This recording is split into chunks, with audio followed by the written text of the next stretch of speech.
dia. Hoje é sexta-feira, 22 de agosto, são 10 horas da manhã. Estamos ao vivo pela TV Cresce com mais um Cresce Esclarece para todo mundo que está nos assistindo hoje. E o nosso convidado de hoje vai tratar de um assunto que ele realmente traz muitas dúvidas para o profissional que trabalha com a corretagem, que é a questão dos imóveis rurais.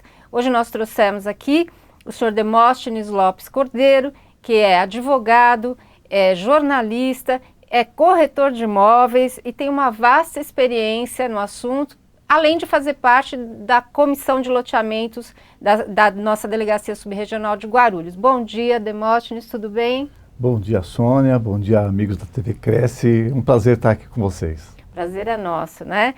E nós vamos direto ao assunto, Demóstenes. Para tratar de imóveis rurais, tem alguma legislação específica no país? É diferente a comercialização? Eu queria que você falasse um pouco sobre isso. Existem muitas leis no Brasil, né? Existem também muitas leis voltadas à área rural, né? Tanto o INCRA, né? O MIRAD, na verdade, Ministério da Irrigação, Reforma Agrária e Desenvolvimento.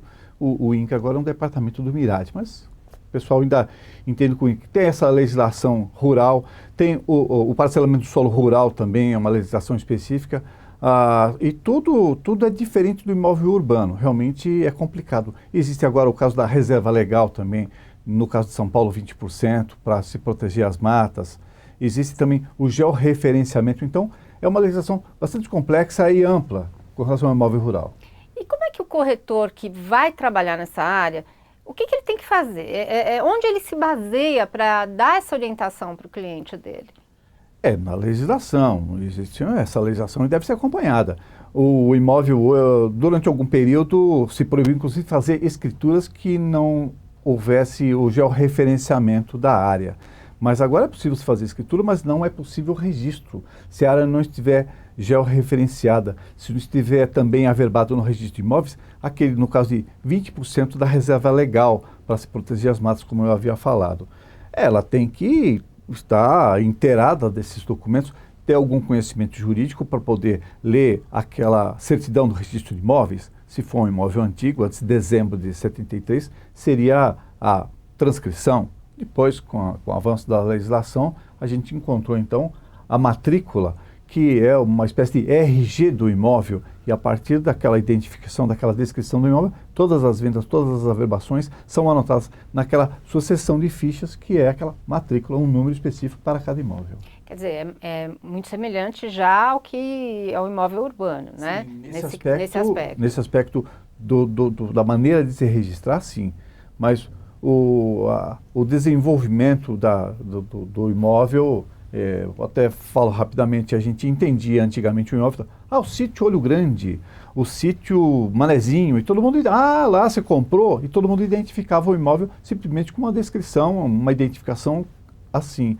Depois, nome fantasia, vamos dizer. Nome fantasia, identificado, o famoso seu Zezinho, tá lá o sítio dele, você comprou, pronto, já sabia qual era o imóvel.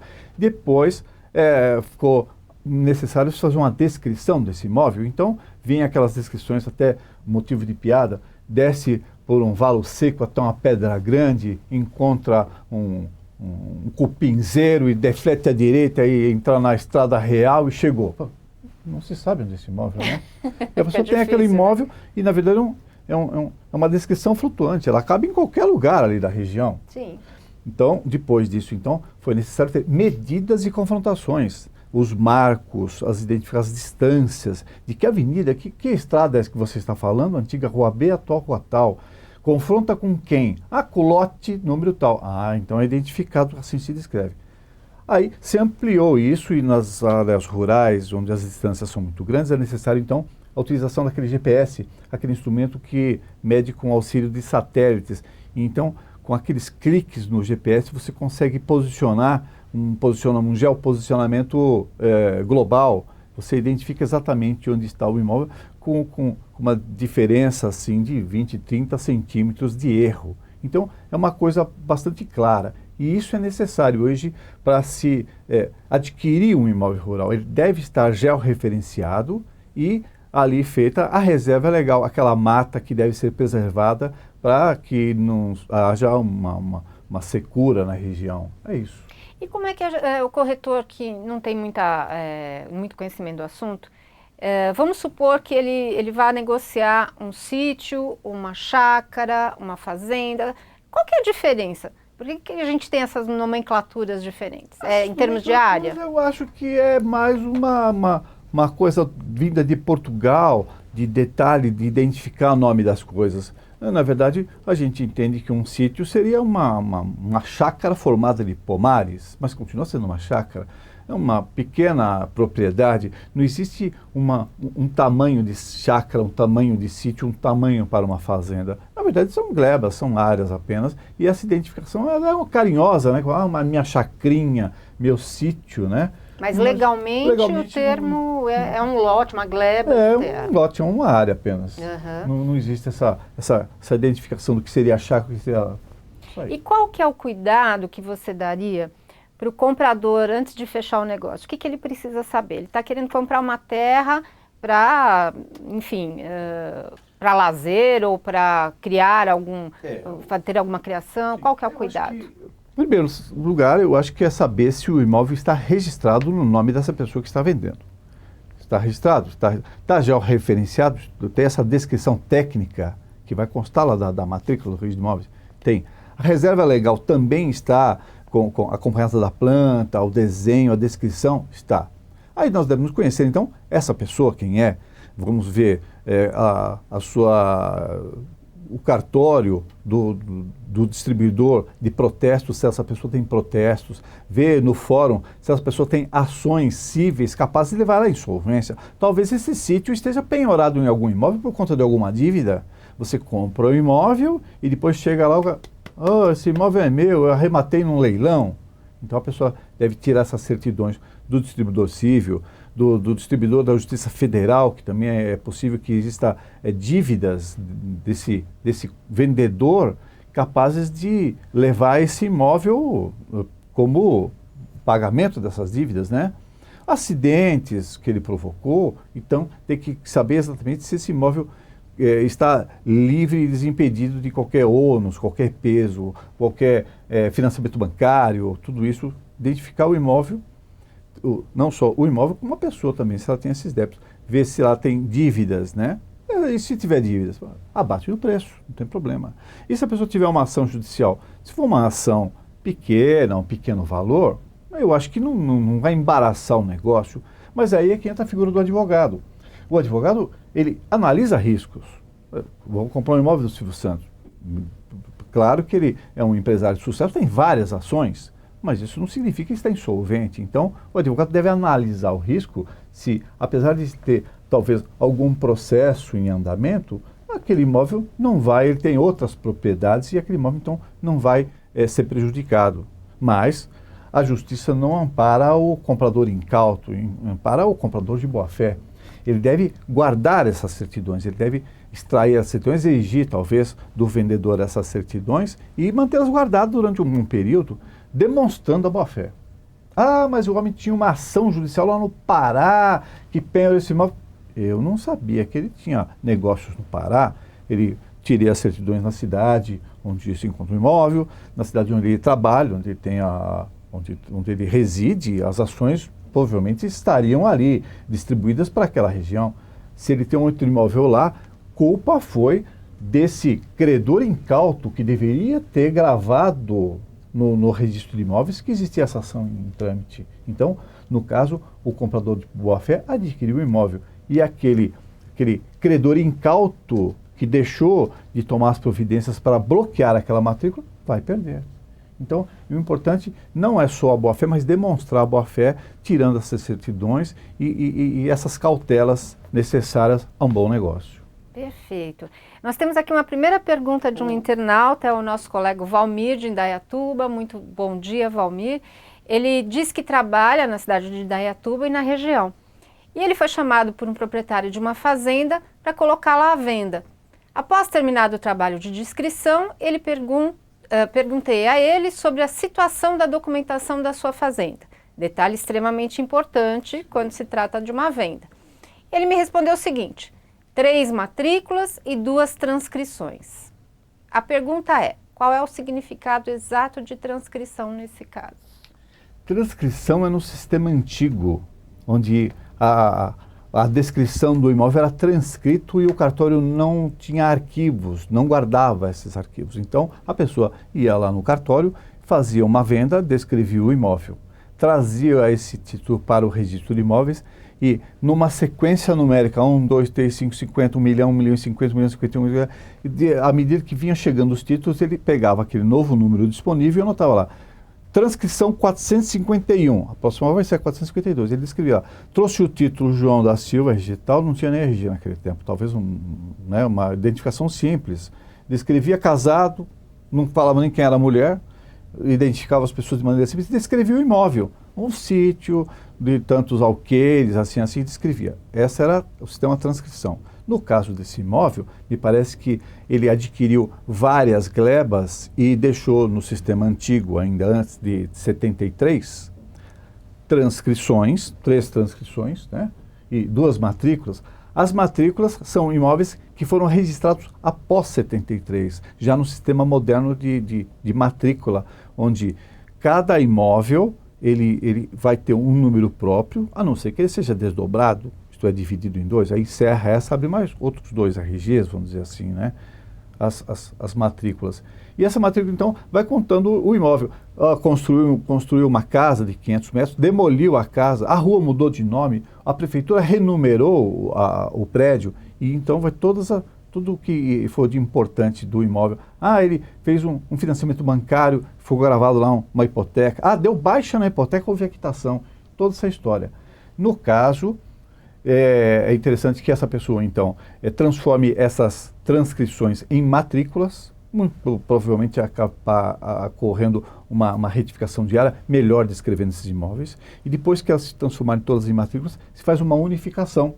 Não sei se é essa a intenção também do vendedor ou do comprador, mas para se transformar em um único imóvel é necessário que se unifique essas matrículas e descreva, é claro, aquele mosaico uma ao lado da outra, descreve cada uma delas, descreve o todo e pede para o registro de imóveis, então, unificar todas elas. Ele encerra aquelas matrículas e abre uma nova, claro, fazendo referência em todas elas, da abertura dessa nova matrícula, e o imóvel, o sítio, a fazenda, vai estar ali integrado numa única matrícula. Fica bem mais fácil para negociar também, né? Mais fácil. E, nesse caso, vai ser necessário, é claro, a retificação diária dessas transcrições antigas, a unificação disso tudo vai dar uma nova descrição, vai ser, é claro, acompanhada de um memorial descritivo, planta, levantamento topográfico, engenheiro, arquiteto, que tem a ART recolhida para poder apresentar no registro de imóveis, que também vai ficar fazendo parte daquela nova matrícula. Perfeito. A Maria de Fátima, nossa colega da sua cidade de Guarulhos, ela manda a seguinte pergunta: gostaria de saber sobre o registro da escritura de imóveis rurais com dimensão inferior a 20 mil metros. Existe alguma possibilidade? Precisa ver se foi possível a divisão desse imóvel. Muito provavelmente essa descrição não faz parte de um loteamento rural onde o módulo é muito maior do que isso. Talvez essa gleba, essa nesga de terra tenha sido originado de uma divisão do inventário, onde se dividiu entre os filhos, os herdeiros, né? Nesse caso, é possível registro, porque foi uma determinação judicial que identificou essa área. Mas, no caso de venda, como um loteamento disfarçado, onde a pessoa partilha o imóvel, isso não é possível. Um loteamento clandestino, ele não vai conseguir fazer esse desdobro. Não é possível. Entendi. E o Sandro de Sorocaba pergunta o seguinte: tem como verificar ou ter certidão de dívida do imóvel rural pela internet, ou tem que ser através da Receita? Enfim, como é que ele tem que proceder? As dívidas rurais, uma boa notícia para todos, há alguns anos elas foram unificadas. Se a pessoa extrair uma certidão negativa de tributos federais, lá se encerram todos os tributos federais, inclusive os impostos rurais. Se o imóvel for registrado no nome daquela pessoa, ela vai tirar uma certidão e não vai constar nada, está tranquilo, não deve nenhum imposto federal. É unificado, se tira na delegacia da Receita Federal. Que ótimo. Na aquisição da área rural, quais são os documentos que se exige e as taxas que são recolhidas?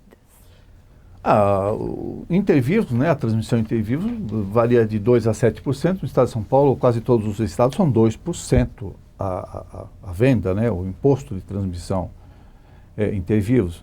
Agora, naturalmente, vai pagar a escritura também, tem a tabela do registro de imóveis. No estado de São Paulo nós temos a tabela 10, né, da corregedoria, onde se identifica os valores e proporcionalmente aos valores se identifica qual vai ser o preço da escritura, qual é o preço da transmissão e basicamente são esses valores, não há problema. Agora, claro, com relação ao preço da venda, a forma de pagamento, isso é claro, cabe às partes e vai ser levado ao cartório, ao escrevente do cartório, já com isso pronto, né? As taxas são a escritura e o imposto de transmissão, não mais que isso. Uhum.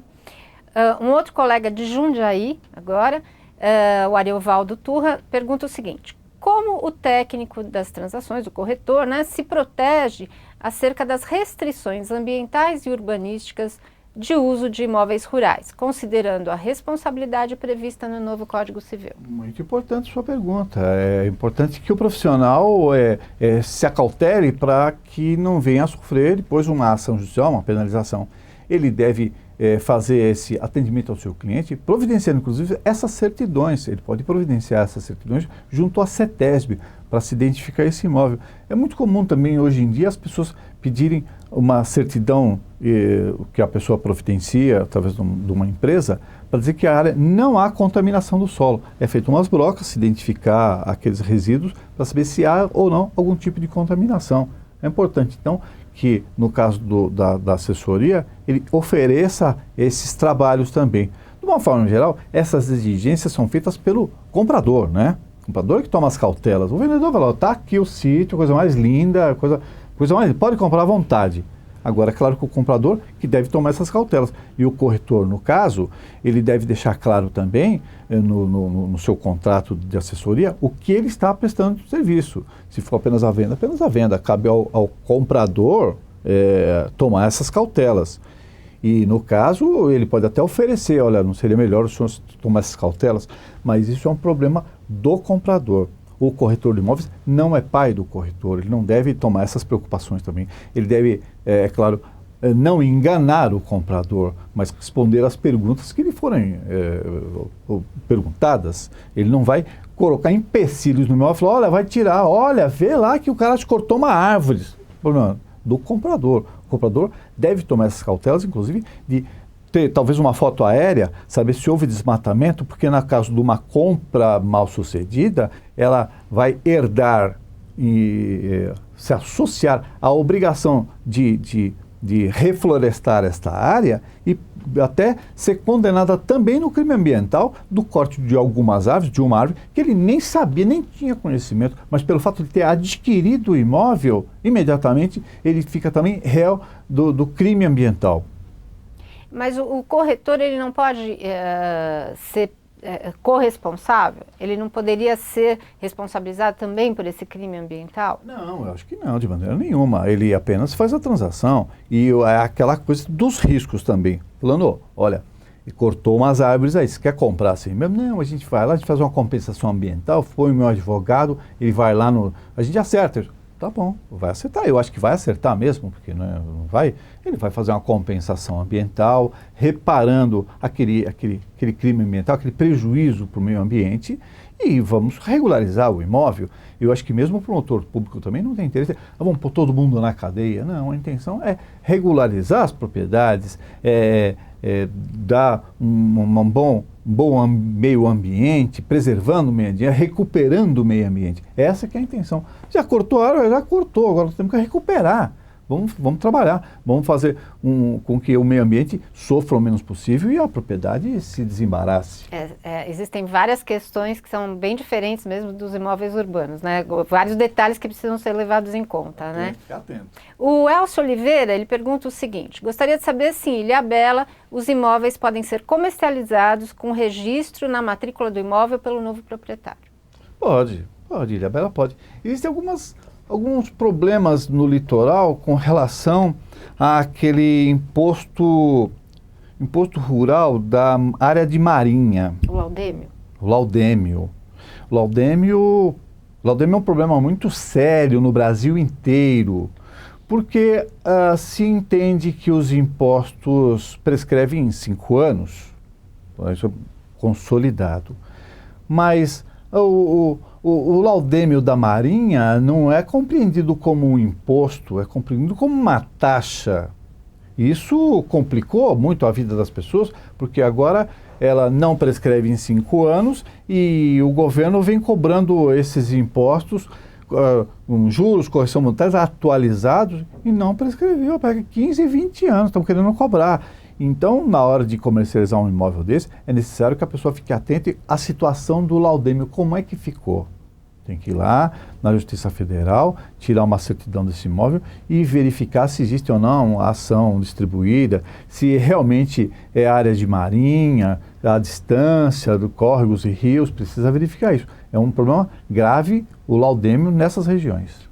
Então já é mais um cuidado que o corretor também tem que ter na hora que estiver comercializando, né? É verdade. Existe financiamento imobiliário, financiamento bancário para imóveis rurais? Sim, e esse financiamento ele pode incluir também os insumos? Sim, existe. Existem vários bancos que fazem esse trabalho e principalmente a Caixa Econômica Federal, que existe uma linha de crédito para insumos agrícolas, para aquisição de máquinas, para aquisição de imóveis rurais também, e tem lá algumas exigências de ser produtor rural, trabalhar. Eu não conheço bem as exigências, mas existem esses recursos, existe essa disponibilidade e os juros são muito convidativos, muito interessantes. Mas mesmo para quem não quer ser produtor, eu sou uma pessoa que gostaria de comprar um sítio para o meu lazer. Eu posso financiar esse imóvel? Não, seriam para produtores rurais, para produção rural.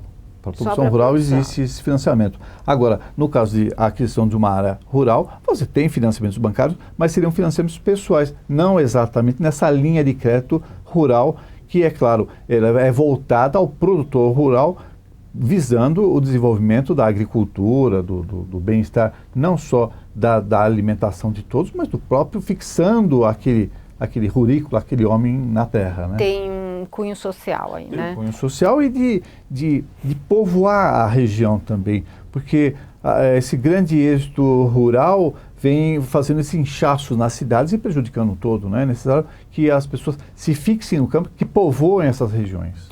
E no caso da aquisição de um imóvel rural, existe uma obrigatoriedade, um percentual de preservação de mata? Esse percentual existe também na compra de uma chácara, por exemplo? Como é que funciona? Não, imóveis pequenos, imóveis até 4 módulos, um módulo em São Paulo tem 19 mil metros, eles são dispensados dessa exigência da averbação da reserva legal. Mas isso é necessário para áreas com mais de 4 módulos, é necessário. Então, o georreferenciamento, a retificação de área. Em São Paulo, são 20% da área deve ser preservada, as áreas rurais.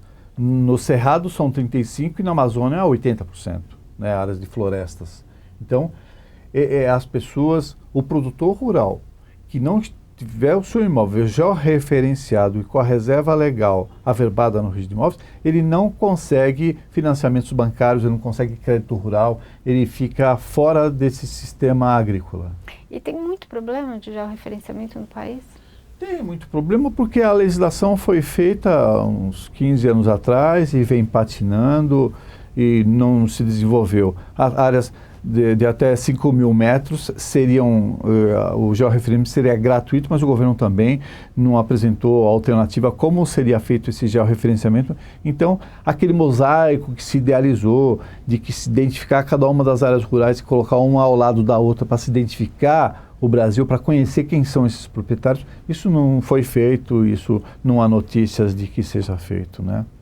O Álvaro Luiz do Nascimento, de Tatuí, ele mandou a seguinte pergunta: na compra com porteira fechada, a corretagem deve incidir apenas sobre o valor da terra, bem imóvel, ou também sobre todos os bens negociados, por exemplo, os animais, o maquinário, os implementos? Eu acho que a transação foi um todo. É claro também que o corretor deve fazer contrato.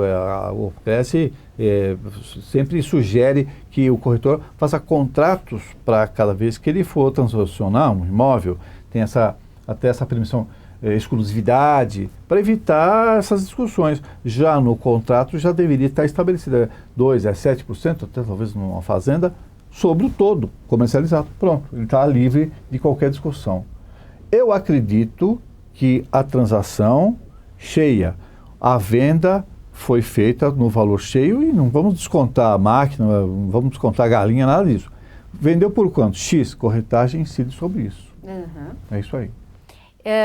A gente está quase terminando o nosso programa. Eu quero, antes da gente terminar, agradecer aqui as cidades que estão nos prestigiando hoje. Nós temos os internautas de Araçatuba, Aparecida, Atibaia, Barueri, Bebedouro, Bertioga, Caçapava, Caieiras, Campinas, Carapicuíba, Cutia, Diadema, Embu, Francisco Morato, Guarulhos, Hortolândia, Indaiatuba, Itápolis, Itu, Jabuticabal, Jundiaí, Limeira, Mococa, Monte Alto, Osasco, Paulínia, Palmital, Peruíbe, Piracicaba, Pirassununga, Praia Grande, Presidente Prudente, Ribeirão Preto, Rio Claro, Santo André, Santos, São Bernardo, São Caetano, São Carlos, São João da Boa Vista, São José dos Campos, pessoal da capital, Sorocaba, Sumaré, Taubaté, Tupã, Ourinhos, Vargem Grande do Sul, Várzea Paulista, Jacutinga, Uberaba e Curitiba, no Paraná. A gente fica muito feliz de estar com vocês aqui toda sexta-feira e estamos torcendo para que o nosso âncora do programa, o Sr. Gilberto Iog, volte na sexta-feira que vem com mais um assunto bacana para conversar com vocês. E vamos fazer, ainda dá tempo de a gente ter mais uma perguntinha. Eu queria saber quais são as penalidades que o proprietário ele pode sofrer no caso de desrespeitar uma lei ambiental. Os crimes ambientais vão dar a pena de multa até 3 anos de prisão. A pessoa fica atenta para não incorrer nessas penas, apesar de serem muito brandas, né? E até existem aquelas versões de que imóvel cortado no caminhão. Aí vem a florestal e fala, imóvel cortado. Aí faz a multa, pego a multa e vou embora. Assim. Aí o caminhão para na próxima parada. E isso aí já me multaram. Ele vai embora com a carga. Na verdade, a carga tinha que ser apreendida e prender esse desmatador. Ele talvez não tenha sido o autor do corte, mas na verdade ele está colaborando para esse crime. E acontece isso mesmo. Acontece, é o fim do mundo, né? Mas eu acho que o Brasil tem tomado conhecimento da preservação das nossas matas e a cada dia nós estamos caminhando para um futuro melhor. Nós temos um agradecimento especial aqui do nosso internauta, o Elcio. Ele disse que ficou muito feliz com a resposta que você deu sobre a Venda Ilhabela e está agradecendo a sua participação aqui no nosso Cresce Esclarece hoje. Além disso, Demóstenes, como é que o corretor pode chegar à conclusão se é um bom negócio para ele aquela venda de um sítio, de uma fazenda, se é uma boa mercadoria para vender? Eu acho que ele vai fazer aquela análise, aquela experiência do corretor, aquela visão do corretor e também a capacidade do corretor de vender esse imóvel, né? E imóveis existem muitos. O bom corretor é aquele que vende o imóvel, consegue vender o imóvel. É como na indústria. Industrializar um produto é relativamente fácil. Eu compro a máquina e vou fazendo. Quem é que vai vender esse produto? Aí eu com o talento do corretor. Ele saber falar, tem um rio maravilhoso que você pesca, é perto da cidade, uma rua de chão batido, mas uma beleza, é um tapete. Ele vai identificar, é claro, que o imóvel não deve ter muitos acidentes, né? Deve ser relativamente plano, para favorecer talvez a agricultura, um passeio a cavalo, coisa. Ele deve verificar as condições desse imóvel, principalmente se a documentação está em dia. O preço é um fator de convencimento fabuloso, né? E, então, isso é muito importante que ela colecione, identifique todas essas qualidades do imóvel que vai favorecer a venda, né? É isso que é o importante. Perfeito, Demóstenes. Eu queria agradecer mais uma vez sua participação aqui com a gente hoje.